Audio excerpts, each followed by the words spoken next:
Hi guys, this is Vivu and you watching me on India Revs guys. आज की जो special गाड़ी है वो टाटा अल्ट्रोस आई टर्बो जो है वो रेगुलर अल्ट्रोस से थोड़ी सी डिफरेंट है। वो परफॉर्मेंस ओरिएंटेड है, स्पोर्ट्स मोड के साथ में आती है और बहुत सारे चेंजेस एक्चुअली इस गाड़ी के अंदर किए गए हैं। वो बहुत सारे चेंजेस क्या क्या हैं उनके बारे में आज बात करेंगे। क्या ये गाड़ी लेना वर्थ है उसके बारे में बात करेंगे और ये जानेंगे कि ये चलाने में एक्चुअली कैसी लगती है, मतलब लाइक वो परफॉर्मेंस है भी कि नहीं, या फिर 110 PS की पावर केवल सीमित है पेपर तक ही, और रियल लाइफ में इस इंजन ने एक्चुअली कितना इंपैक्ट डाला है। देखो, अगर मैं बात करूं इस इंजन की तो ये 1.2 लीटर का वही इंजन है जो आप टाटा नेक्सॉन में देखते हो, टर्बोचार्ज इंजन है, बट उसको थोड़ा डीट्यून किया गया है। 110 PS के आसपास जो है वो पावर प्रोड्यूस करती है, 140 न्यूटन मीटर का टॉर्क। और ये वही इंजन है जिसका शुरुआत जो है वो टाटा टियागो के साथ में हुई थी, टाटा टिगोर के साथ में एक्चुअली हुई थी, इन दोनों गाड़ियों के साथ में। फिर इसको नेचुरली एस्पिरेटेड से टर्बोचार्ज किया गया, फोर्स्ड जो है वो इसके अंदर टर्बो लगाया गया एंड वो 120 PS की पावर अब प्रोड्यूस करती है नेक्सॉन में। वो इंजन नेक्सॉन के लिए काफी सही है। इसके अंदर वो कैसा बिहेव कर रहा है डीट्यून करने के बाद में, daily running, city life, highways, cruising के लिए ये गाड़ी कैसी है उसके बाद में आज डिटेल से बात करने वाले हैं। In case you haven't subscribed yet, जल्दी से सब्सक्राइब कर लीजिए चैनल, क्योंकि ऐसे ही इंफॉर्मेटिव वीडियोज जो हैं वो आपके पास में गाइज आते रहेंगे आने वाले टाइम में भी। सो स्टार्ट करते हैं गाइज।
देखो गाइस, सबसे पहले हम लोग एक्सटीरियर के बारे में बात करने वाले हैं। एक्सटीरियर मैंने अच्छी तरीके से ऑलरेडी एक वीडियो में एक्सप्लेन की हुई है, वो वीडियो का लिंक मैं यहाँ पर डाल रहा हूँ, बट जल्दी से आपको क्विक वॉक अराउंड दे देता हूँ एक्सटीरियर का। ये नया कलर आया है, ये नया इंट्रोडक्शन आया है।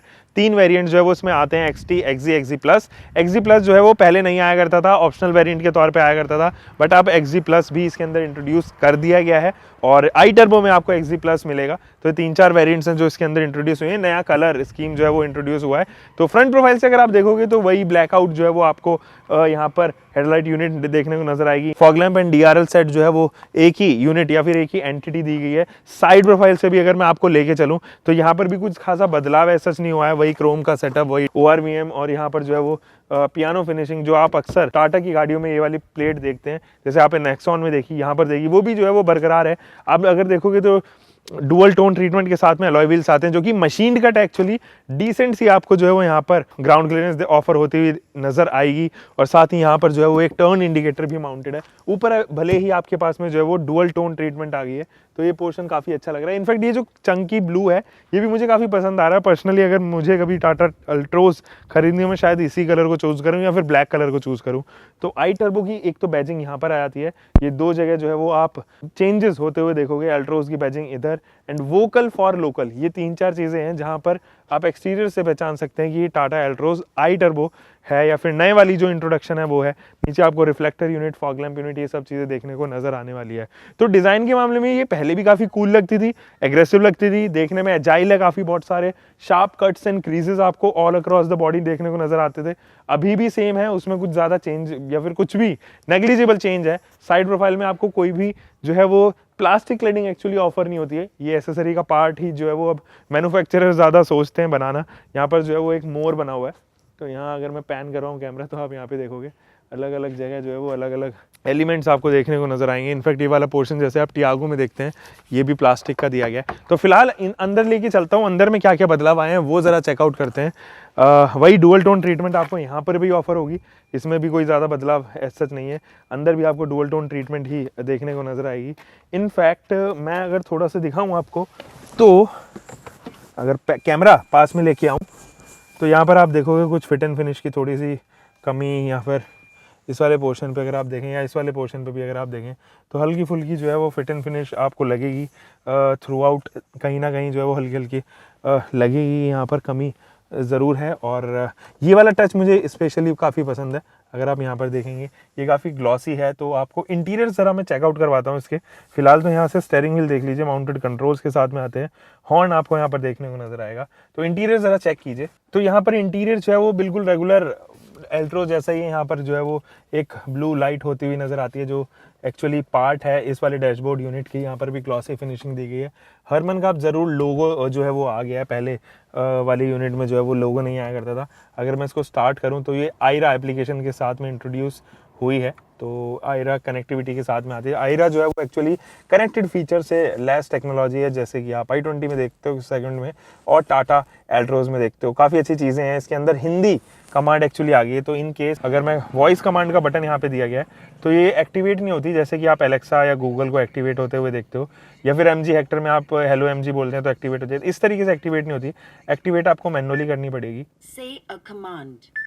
आवाज़ बढ़ाओ, तो इन्होंने जो है वो आवाज़ और बढ़ा दी है। आवाज़ बढ़ाओ, देखते हैं इस बार और आवाज़ बढ़ाते हैं कि नहीं। तो आवाज़ जो है वो धीरे धीरे आप देखोगे बढ़ेगी। और अगर मेरे को कम करनी हो तो आवाज़ घटाओ, तो ये इसने इस तरीके से आवाज़ कम कर दी है। अगर मैं चाहूँ तो AC ऑन करो, कृपया क्लाइमेट सिस्टम को स्टार्ट करके दोबारा ट्राई कीजिए। तो मुझे climate system manually he on करना पड़ेगा। तो ऑटो पे अगर मैं डाल दूँ और अब देखें टेम्परेचर अगर मैं कम करने की कोशिश करूँ, टेम्परेचर कम करो। ऑलराइट, AC का टेम्परेचर घटाकर 19 किया जा रहा है। ये काफ़ी सही था, ये मुझे काफ़ी अच्छा लगा। अगर मैं बढ़ाना चाहूँ तो टेम्परेचर बढ़ाकर 25 करो। AC को 18 पर सेट किया जा रहा है। अगर मैं 25 के लिए बोल रहा हूँ तो 18 पे एक्चुअली सेट कर रही है। तो बहुत फाइन तो एक्चुअली इसे नहीं कह सकते, बट एनीवे मैं यहाँ से ऑफ कर देता हूँ। एक्सप्रेस कूल को देखते हैं करके। एक बार मैं दरवाज़ा यहाँ से बंद करता हूँ। तो ये एक्सप्रेस कूल का एक्चुअली फीचर ऐड ऑन हुआ है। और मैं अभी दिल्ली में हूँ। दिल्ली में तकरीबन आज का तापमान 10 से 12 के आसपास होगा। तो अगर मैं यहाँ से एक्सप्रेस कूल करता हूँ तो एक तो ये विंडो को डाउन कर देती है और AC को फुल ब्लास्ट पे कर देती है, यानी कि जो इसकी वॉल्यूम है वो फुल हो गई है। तो यहाँ से इसको आप एक्सप्रेस कूल को ऑफ भी कर सकते हो। ऑफ जैसे करोगे तो डिसेंट थ्रो डालेगी और जैसे एक्सप्रेस को दबाओगे तो थ्रो काफ़ी बढ़ जाता है। तो मैं यहाँ से ऑफ कर देता हूँ। ये कुछ इस तरीके से है। मैं यहाँ से इसको भी ऑफ करता हूँ। टच रेस्पॉन्स की तरह बात कर लेते हैं गाइज। देखो इसका टच रेस्पॉन्स जो है वो काफ़ी डिसेंट है, नॉट दैट ग्रेट बट ठीक है। मतलब मेरे को इससे बहुत ज़्यादा शिकायत है सच नहीं है, काफ़ी अच्छा वो है, बेटर है। अब मैं अगर इसमें कंपेयर करूँ तो Hyundai से थोड़ा सा कम ही बोलूँगा, बट ठीक है जिस हिसाब से ये पहले था या फिर टियागो में था, टिगोर में आप देखते थे, या इवन नेक्सॉन के यूनिट देखते थे, उसमें थोड़ा लैग था। काफ़ी इम्प्रूव जो है वो यहाँ पर हुआ है लैग वो, और बहुत सारे फीचर्स भी आपके पास में आते हैं। तो मैं यहाँ से पहले तो इसको ऑफ करता हूँ। फीचर्स देख लेते हैं कि क्या क्या है यहाँ पे।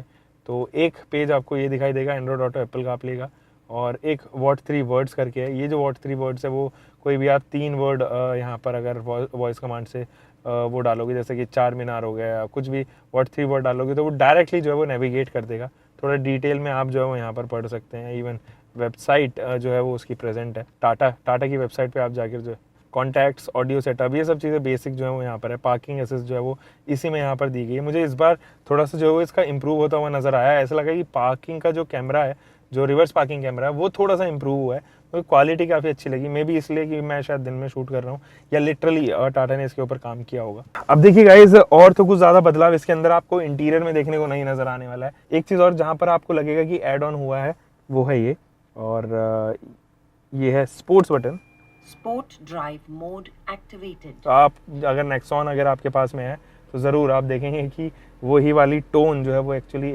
आपको यहाँ पर देखने को नज़र आएगी। अगर मैं स्पोर्ट से हटाना है तो सिटी ड्राइव मोड एक्टिवेटेड, तो ये इसी से ही आपको डीएक्टिवेट भी करना पड़ेगा। बाकी तो ये रेगुलर ही है, जैसे कि आप बाकी की एल्ट्रॉज में देखते हो, बिल्कुल वैसी ही है।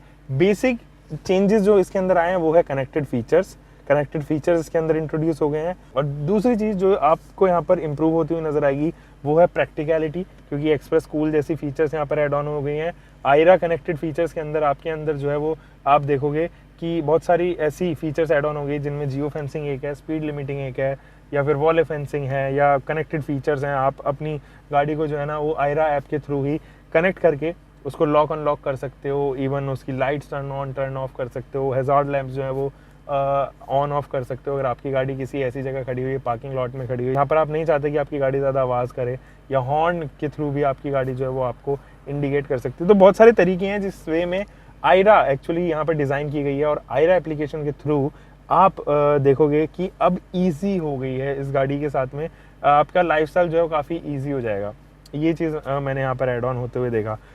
एक अच्छी चीज़ कि इसका जो जितना भी डैशबोर्ड सिंबल है ये वाला इंफोटेनमेंट सिस्टम का, वो आपको डिजिटल देखने को नज़र आएगा, टेकोमीटर एंड MID का, और काफ़ी कलरफुल है, TFT है वो। सो ये चीज़ मुझे काफ़ी अच्छी लगी। और इसके साथ साथ ये भी मुझे अच्छी लगी कि आप अगर अपने नेविगेशन को यहाँ से एक्टिवेट कर रहे हो तो वो आपको यहीं पर नेविगेट करता है, in spite of navigating it to this. मतलब यहाँ पर भी और इस यहाँ पर, जैसे कि आप मीटियोर 350 में देखते हैं कि उसकी MID में ही जो है वो नेविगेशन के टर्न्स आप देखते हो, कुछ इस तरीके से जो है वो यहाँ पर इंट्रोड्यूस हो गए हैं।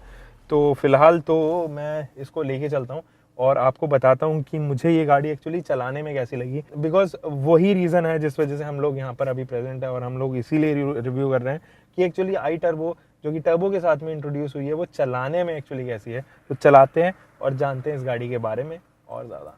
सो गाइस, आज रिव्यू कर रहे हैं टाटा एल्ट्रोज, टाटा की नई ऑफरिंग टर्बो में। और टाटा एल्ट्रोज टर्बो एक्चुअली बहुत सारे फीचर्स अपडेट्स के साथ में आई है। इनफैक्ट ये लेदरेट सीट्स भी आई हैं, ये मुझे काफ़ी अच्छी लगी। और इनके ऊपर एरो भी बना हुआ है, जो एरो आप नेक्सॉन में देखते हो, टियागो में देखते हो, एल्ट्रोज में देखते हो, वो कुछ एरोइश फिगर्स जो है वो इसके अंदर बनी हुई है। काफ़ी अच्छी लग रही है, प्रीमियम लग रही है देखने में, ऐसा नहीं है।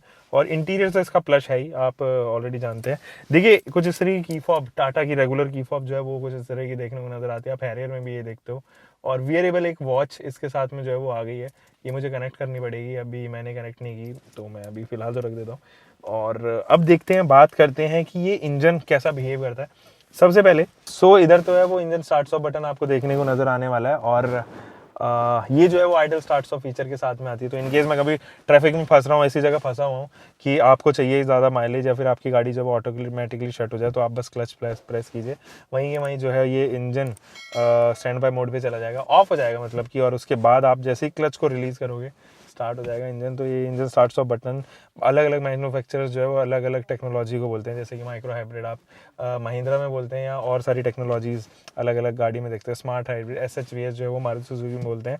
तो SHVS थोड़ी सी और एडवांस हो जाती है, उसमें बैटरी का भी जो है वो काम आने लग जाता है। एनीवे, अभी इस गाड़ी को स्टार्ट करते हैं और इसको आइडल देखते हैं कि कितने कितने RPMs पे एक्चुअली आइडल कर रही है।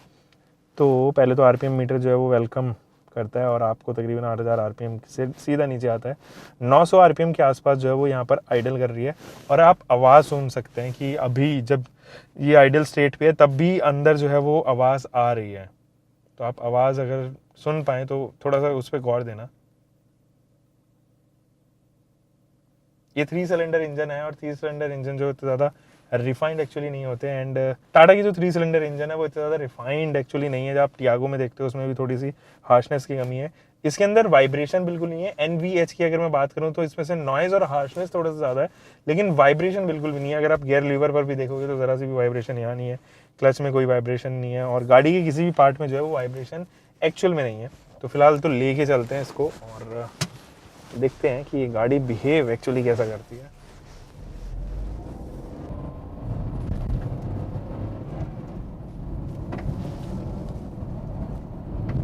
Sport drive mode activated. अभी तक जो है मैं सिटी ड्राइव मोड पे चला रहा था, अब स्पोर्ट्स में कितना अंतर आता है, कितना बदलाव आता है, वो जरा देखते हैं यहाँ पे।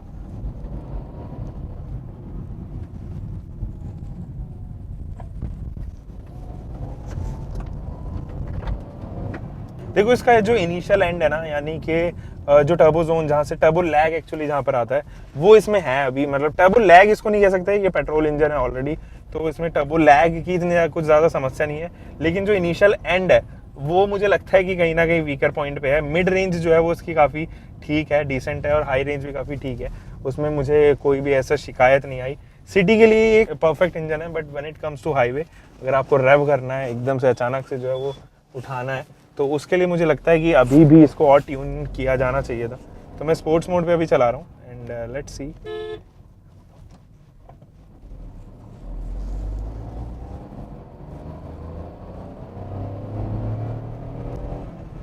जैसे जैसे इसके आरपीएम्स बढ़ते जाएंगे ना, वो रेंज आपको काफ़ी अच्छी मिल जाएगी। तो पावर डिलीवरी काफ़ी लीनियर है, जैसे ही आप आरपीएम बढ़ाओगे एक पॉइंट तक जो है वो ऊपर जाएगी, फिर उसके बाद ड्रॉप होने लग जाती है।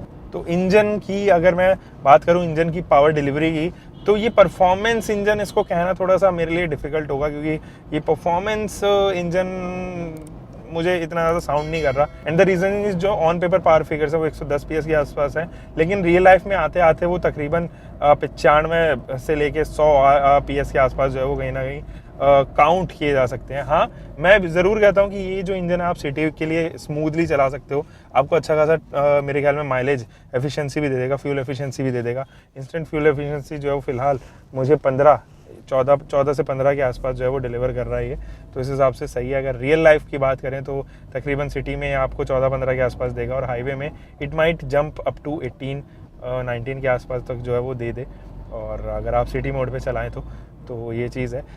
स्पोर्ट्स मोड जैसे ही आप एक्टिवेट करोगे तो आपको जो है वो पंच, जो रियल पंच है स्पोर्ट मोड का, वो मिड रेंज में नज़र आएगा, वो इनिशियल रेंज में जो है वो आपको नज़र नहीं आने वाला है। तो इंजन की जो डेमोग्राफिक्स हैं, जिस तरीके से इंजन को बनाया गया है, वो जो ट्यून इन किया गया है वो हायर रेंज के लिए ज़्यादा है, यानी कि जब आप हाईवेज़ पे चलाओगे, जब एक्सपीरियंस करोगे इसके हायर आरपीएम्स को, तब जाकर जो है वो आपका बेहतर एक्सपीरियंस यहाँ पर रहने वाला है। अब एक चीज़ और मैं यहाँ पर आपको बता दूँ कि जब आप इस गाड़ी को चलाओगे तो it has one of the best steering setup, one of the best suspension and one of the best handling.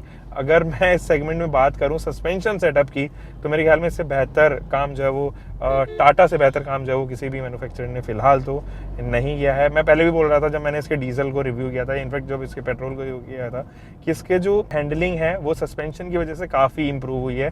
काफ़ी इंप्रूव इन द सेंस कि काफ़ी, मैंने जब पहले पेट्रोल और डीजल को रिव्यू किया था तब भी मैंने आपको ये बात बोली थी कि इसके जो सस्पेंशन है उससे इसकी हैंडलिंग जो है वो काफ़ी सॉर्ट हुई है। मतलब लाइक आप देखोगे कि जो हैंडलिंग है वो एकदम ऐसी लगती है कि हाँ बिल्कुल चिपक के चल रही है रोड पे। हालांकि ऐसे कुछ ज़्यादा लोअर प्रोफाइल गाड़ी भी ये नहीं है कि आपको जो है वो टायर्स जो है बिल्कुल ही लो प्रोफाइल के मिल रहे हो। प्रोफाइल भी काफ़ी अच्छी है, 195 के साथ में 60 रेडियल 15-16 इंचेस के टायर्स आते हैं, तो इस हिसाब से जो है वो प्रोफाइल की यहाँ पर कमी तो नहीं रखी गई है। तो आपको जो है हैंडलिंग काफ़ी सही लगेगी। गियर के जो आरपीएम्स है ना वो काफ़ी रेंज के हिसाब से डिसाइड किए हुए हैं कि अगर आप पहले गियर पे हो तो आप 5000 के ऊपर आरपीएम रखते हो तो वो जाएंगे ही नहीं, और दूसरे गियर के भी कुछ ऐसी है 5000 से ऊपर जाते ही वहाँ पर एक लिमिटर लगा हुआ है, तो उस लिमिटर को आप एक्चुअली क्रॉस नहीं कर सकते, फिर आपको गियर चेंज करना ही पड़ेगा। इंजन अब्यूज़ को काफ़ी बचाए वो लोग जो एक्चुअली इंजन को काफ़ी अब्यूज़ करते हैं और पहले गियर में 8-9 हज़ार 7-8 हज़ार आरपीएम तक लेके चले जाते हैं इंजन को। एक चीज़ और, जो हार्शनेस है वो आपको over the period of time कभी कभार इरिटेट कर सकते हैं, क्योंकि आवाज़ जो है वो काफ़ी लाउडी है। अगर आप स्पोर्ट मोड्स पे चला रहे हैं और आप चाहते हैं कि परफॉर्मेंस आपकी गाड़ी को काफ़ी मिले, तो इस हिसाब से जो है वो मुझे लगता है कि NVH आपको कहीं ना कहीं डिस्टर्ब करेंगे इसके। अगर आप स्वीटली चला रहे हो तो 2000 आरपीएम से 2500 आरपीएम जो है वो काफ़ी सही जोन रहेगा आपके लिए आरपीएम में, और आप इन आरपीएम पे बेस्ट माइलेज फिगर जो है वो इस गाड़ी से निकाल सकते हो। 2000 से नीचे रखोगे तो काफ़ी अच्छा माइलेज आपको मिलने वाला है। 2000 के आसपास या 2200 के आसपास अगर रखोगे तो काफ़ी डिसेंट आपको जो है वो माइलेज यहाँ पर निकलता हुआ नज़र आएगा। एक चीज़ और, जो स्टेयरिंग व्हील इसके अंदर डिज़ाइन किया गया है ना वो काफ़ी सही वेटेड है। मतलब हल्का सा अगर आप सॉफ्टवेयर एंड पर होता तो ज़्यादा अप्रिशिएट मैं करता, हल्का सा सॉफ्ट जो है वो उसको होना चाहिए था। ABC जो पेडल्स हैं यानी कि एक्सीलरेटर, ब्रेक एंड क्लच, उन तीनों के बीच में डिस्टेंसेस काफ़ी है, उसमें कोई समस्या नहीं है। हालांकि क्लच हल्का सा डीप है, सॉफ्ट है क्लच, ये चीज़ काफ़ी अच्छी बात है। आपको जो है वो पैर कभी कंफ्यूज नहीं होंगे कि एक के ऊपर जो है वो ओवरलैप हो रहा है, ये समस्या कभी नहीं आने वाली आपको। अब देखो गाइस, ये गाड़ी मुझे केवल 1.5 घंटे के लिए मिली है। 1.5 घंटे में मुझे शूट भी करना है, मुझे इसके बी रोल्स भी लेने हैं, मुझे इस गाड़ी का रिव्यू देना है आपको। तो ये केवल 1.5 घंटे में ये जो 20, 25, 30 किलोमीटर मैं चला पाया हूँ उसी को लेके जो है वो रिव्यू कर रहा हूँ। हो सकता है कि ये गाड़ी अगर लॉन्ग टर्म के लिए आती है, मैं 1000-1200 किलोमीटर आपको चला के बताता हूँ तो ज़्यादा बेहतर रिव्यू यहाँ पर दे पाऊँगा। सस्पेंशन सेटअप इसके काफ़ी सही ट्यून्ड है, मैं मतलब बहुत एग्रेसिव ड्राइव कर रहा हूँ, आप देख भी रहे होंगे, बट उस हिसाब से भी जो इसके सस्पेंशन हैं, amazing work done by Tata. और गाड़ी का व्यू भी काफ़ी सही है। अगर मैं फ्रंट व्यू की बात करूँ तो वो मुझे काफ़ी अच्छा मिल रहा है। मतलब इनफैक्ट अगर थोड़ी सी हाइट में अपनी हाइट एडजस्टेबल सीट से थोड़ी सी हाइट भी उठा दूँ तो मुझे बोनेट काफ़ी क्लियरली जो है वो इसका विजिबल है। ORVM का व्यू भी काफ़ी सॉर्टेड है, मतलब काफ़ी अच्छा ORVM का व्यू आपको यहाँ पर देखने को नज़र आएगा।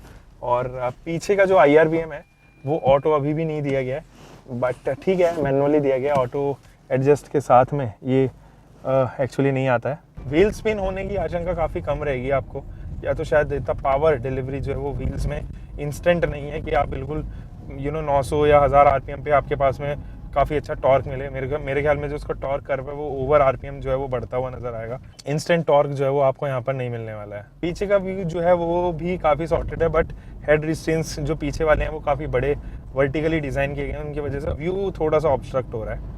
बाकी तो बहुत सारी जगह हैं जहाँ पर मैं लिटरली अप्रिशिएट करता हूँ कि one of the best features जो है वो टाटा लेके आई है, और ये ऑलरेडी जो है वो प्रूव कर चुकी है। जैसे ये गाड़ी आई थी उससे आने से पहले, रिलीज़ होने से पहले इसने आपको प्रूव किया था। 5 स्टार रेटिंग के साथ में जो है वो ये गाड़ी आई थी।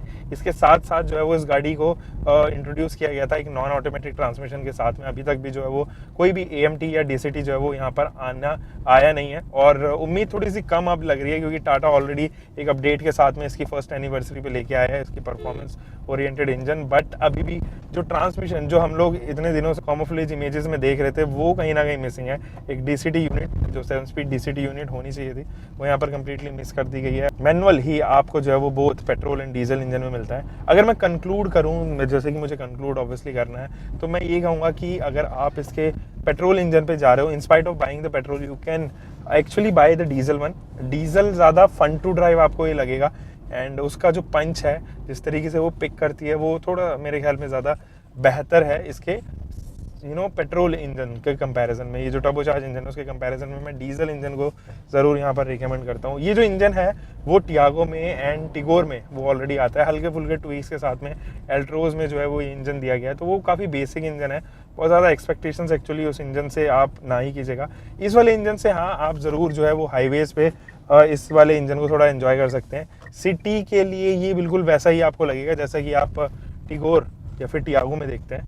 डिफॉगर यूनिट मुझे यहाँ से चलाना पड़ेगा, तो अगर मैं डिफॉगर यूनिट ऑन करता हूँ तो एकदम से जो है वो सारी फॉग रिमूव हो जाती है। काफ़ी स्ट्रॉन्ग इसका जो है वो मुझे थ्रो लगा इसके डिफॉगर यूनिट का। सो यस, हम कंक्लूजन का टाइम आता है, तो कंक्लूजन बताता हूँ मैं कि मेरे को ये गाड़ी कैसी लगी।